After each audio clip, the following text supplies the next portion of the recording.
A very good morning to all the students. हम पढ़ रहे हैं nature and scope of economics.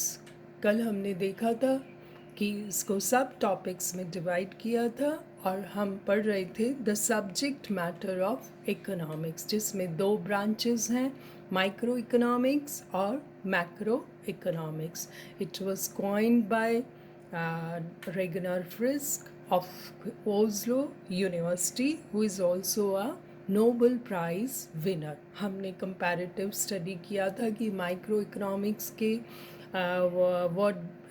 Objectives क्या हैं, मैक्रो इकोनॉमिक्स के ऑब्जेक्टिव्स क्या हैं और व्हाट आर द प्रॉब्लम्स, और उनकी फील्ड जो है स्टडी वो ज़्यादा वाइडर है मैक्रो की. माइक्रो जो है वो माइक्रो यूनिट्स का बिहेवियर स्टडी करता है, तो मैक्रो विशाल यानी कि पूरे एग्रीगेट्स में इकोनॉमी को स्टडी करता है. तो उसमें जो सोल डिटर्मिनेंट है प्रॉब्लम का वो प्राइस है माइक्रो इकोनॉमिक्स से, जबकि हम मैक्रो इकोनॉमिक्स में जो sole determinant of the problem माना गया है वो इनकम को माना गया है. तो इनकम के आसपास सारे इश्यूज स्टडी किए जाते हैं, जबकि मैक्रो इकोनॉमिक्स में हम full employment, development of resources, इन सब चीज़ों को स्टडी करते हैं. नेक्स्ट हम देखते हैं इम्पॉर्टेंस. माइक्रो इकोनॉमिक्स की क्या इम्पॉर्टेंस है और मैक्रो इकोनॉमिक्स की क्या इम्पॉर्टेंस है, हम दोनों का कंपैरेटिव स्टडी करेंगे. Microeconomics helps in formulating policies which help in the welfare of society. आपने देखा है कि मॉडर्न सोसाइटीज़ जो हैं, जो मॉडर्न गवर्नमेंट्स हैं, वो बहुत सारा पैसा सोशल सिक्योरिटी पर और वेलफेयर पर खर्च करती हैं, तो उन्हें पॉलिसीज़ बनानी पड़ती है.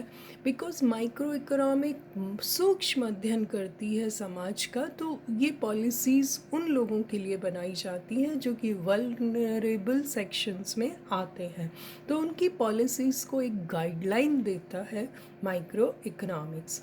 Helps in taking individual decisions, जैसे कि आप और हम हैं समाज में, हमें सुबह से शाम तक बहुत सारे ऐसे डिसीजंस लेने पड़ते हैं जो कि इकोनॉमिक फील्ड से होते हैं. तो माइक्रो इकोनॉमिक्स हमें हेल्प करती है एक एक व्यक्ति को, चाहे वो एक फैक्ट्री का मालिक हो, चाहे वो घर का मुखिया हो, चाहे वो कोई भी इंडिविजुअल यूनिट हो, वो डिसीजंस लेने में micro economics helps a lot. Next is helps in increasing working efficiency of the society. Working experience of the units, ये व्यक्तिगत इकाइयों की कुशलता बढ़ाने में भी सहायक है. अगर आपको मालूम हो कि आपकी पॉलिसीज़ का आउटकम क्या होने वाला है, तो आप डेफिनेटली अपनी यूनिट की एफिशिएंसी को बढ़ा सकते हैं. और माइक्रो इकोनॉमिक्स एक गाइडलाइन की तरह काम करता है for the small unit. It also helps in determining the price of the product and factors of production. कीमत सिद्धांत का जो विश्लेषण है, किसी भी फैक्टर का कैसे प्राइस, किसी कमोडिटी का प्राइस कैसे निर्धारित किया जाए, ये भी हम माइक्रो इकोनॉमिक्स में पढ़ते हैं. और फैक्टर ऑफ प्रोडक्शन, साधन की कीमत भी कैसे डिसाइड होती है, ये भी हम डिटेल में माइक्रो इकोनॉमिक्स में ही पढ़ते हैं. तो ये कितने इम्पॉर्टेंट फैक्टर्स हैं किसी भी देश की इकोनॉमी को चलाने के लिए, ये हम माइक्रो इकोनॉमिक्स में पढ़ते हैं. दूसरी तरफ हम मैक्रो इकोनॉमिक्स की बात करें तो मैक्रो इकोनॉमिक्स का भी जो इम्पोर्टेंस है वो बहुत ज़्यादा है. It helps in understanding the functioning of the complicated economic system. अगर कभी कभी ऐसा होता है कि जो माइक्रो इकोनॉमिक्स के आउटकम्स हैं वो पूरी इकोनॉमी पे लागू नहीं होते, ऐसे में macro economics is of very helpful. ये हमारी संपूर्ण अर्थव्यवस्था के संचालन को समझाने में सहायक है. It plays a very important role in modern era of आप देख ही रहे हैं कितना कॉम्प्लिकेशंस हैं, तो ये मैक्रो इकोनॉमिक्स की जो है very helpful in understanding the functioning of the complicated economic system. It gives a bird eye view of the economic world. सारी दुनिया कैसे काम करती है. Economy is more important than the individual. आप प्रेजेंट सिनेरियो में भी देख सकते हैं कि इकोनॉमीज़ का चलना बहुत ज़रूरी है. इफ़ अब इकोनॉमी डीरेल्ड हो जाती है तो उस देश को बहुत सारी प्रॉब्लम्स फेस करनी पड़ती हैं. It gives solutions to the urgent economic problems. कभी स्लम्प है, कभी तेजी है, जैसा कि अब प्रेजेंट सिनेरियो में हम देखें कि ड्यू टू कोविड कितनी सारी अर्जेंट प्रॉब्लम्स आ रही हैं.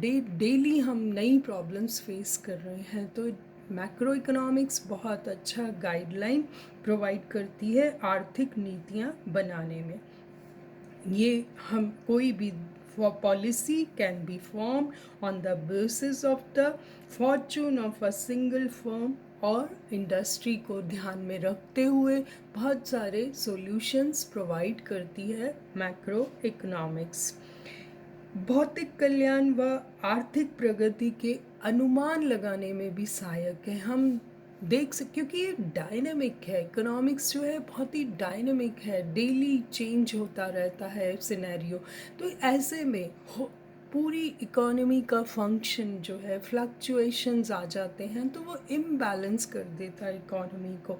तो भौतिक ये जो सूक्ष्म अर्थ मतलब माइक्रो इकोनॉमिक्स कुछ ऐसी प्रॉब्लम्स है जिनका हल नहीं प्रोवाइड करा पाती. ऐसे में मैक्रो इकोनॉमिक्स एक बहुत बड़ी गाइडलाइन की तरह हमारे सामने सॉल्यूशंस प्रोवाइड करती है. जैसे ही इकोनॉमी इम्बैलेंस होती है we can analyse the problems and also provide solutions so that economy works very efficiently.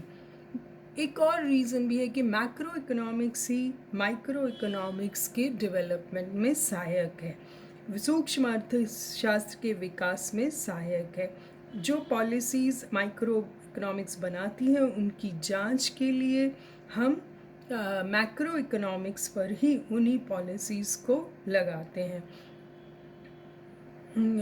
जैसे कि फॉर एग्ज़ाम्पल उपयोगिता हास नियम का निर्माण उसकी जांच होने के बाद ही उसे सहायक वो उससे हमने बहुत कुछ पॉलिसीज़ को उस पर बेस्ड किया. तो in fact micro and macro economics are interdependent. जो माइक्रो की पॉलिसीज़ हैं वो हम मैक्रो जब हम एग्रीगेट लेवल पर अप्लाई करते हैं तो हम उसका अध्ययन करते हैं.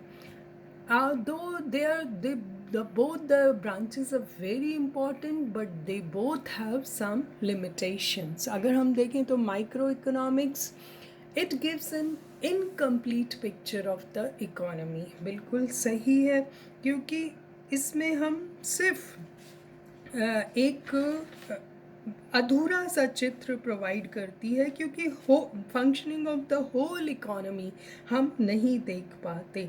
एक इंडिविजुअल इंडस्ट्री फ्लरिश कर रही हो सकता है और लेकिन जब हम पूरी इंडस्ट्री की बात करें तो मे बी वो पीछे है, it's not able to give its output. तो ऐसे केस में माइक्रो इकोनॉमिक्स एक अधूरा चित्र प्रोवाइड करती है.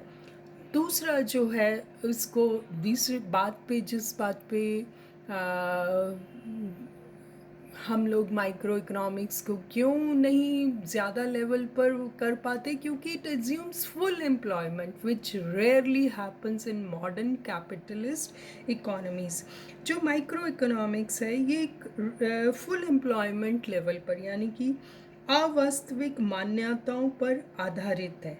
अगर हम देखें तो हमारी लाइफ में कभी भी पूर्ण रोजगार या पूर्ण प्रतियोगिता जैसी कंडीशन हमें नहीं देखने को मिलती और माइक्रो इकोनॉमिक्स टोटली इन मान्यताओं पर आधारित है। तो कभी कभी इसका फंक्शनिंग, इसकी वर्किंग क्वेश्चनेबल हो जाती है। It does not provide any solution to some problems relating to monetary policy, national income, full employment. कुछ विशेष प्रकार की समस्याओं के लिए माइक्रो इकोनॉमिक्स जो है ये अनुपयुक्त है।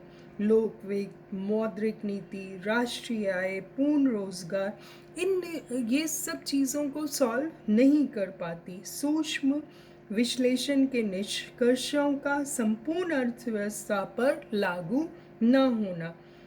जैसे कि फॉर एग्जांपल मैं आपको बताऊं कि बचत एक इंडिविजुअल के लिए तो बहुत अच्छी है कि ही शुड सेव, लेकिन अगर सभी लोग सेव करने लग जाएंगे तो एक्सपेंडिचर ही नहीं होगा, तो ग्रोथ कैसे होगी इकोनॉमिक्स की, क्योंकि इकोनॉमी की, क्योंकि कंजम्पशन जो है वो मेन ड्राइवर है ग्रोथ का। हम सब लोग अगर सेव करना शुरू कर देंगे और पैसा खर्च नहीं करेंगे तो इकोनॉमी की ग्रोथ बिल्कुल रुक जाएगी। तो consumption is equally important for the economy. तो ऐसे में अगर एक व्यक्ति की बचत सेविंग इज़ इम्पॉर्टेंट, लेकिन वो अगर सभी लोग एक जैसी पॉलिसी अपना लेंगे तो इकोनॉमीज़ का चलना मुश्किल हो जाएगा। तो कुछ इस तरह के डिसीजंस हैं जो वास्तविक जगत में नहीं होते। व्यष्टिपरक आर्थिक सिद्धांत लाखों तथ्यों के आते जटिल स्थिति को, उन व्यवहार को सरल मॉडल बनाकर समझाने में सहायता तो करता है जो वास्तविक जगत के पर्याप्त निकट हैं, लेकिन कभी कभी वो भी उस जो इंडिविजुअल पर लागू होता है वो सब पर लागू करते हैं, तो विरोधाभास उत्पन्न हो जाते हैं। मैक्रो इकोनॉमिक्स की दृष्टि से हम देखें तो इसकी भी आर्थिक विरोधाभास वही बात है कि बहुत ज़्यादा है, क्योंकि it ignores the individual units. ये सभी की बात करता है, पूरी इकोनॉमी की बात एक साथ करता है, इसलिए इसमें इंडिविजुअल यूनिट्स जो हैं, जो सूक्ष्म छोटी छोटी यूनिट्स हैं, इंडिविड, चाहे वो आदमी के रूप मानव हो या फिर इंडस्ट्री में छोटी छोटी फर्म्स हो, उसको इग्नोर करता है। It overlooks the individual differences. Her unit में डिफरेंस होता है, मानव में भी बहुत सारे डिफरेंस होते हैं, तो उनके बिहेवियर में डिफ्रेंशिएट नहीं कर पाता।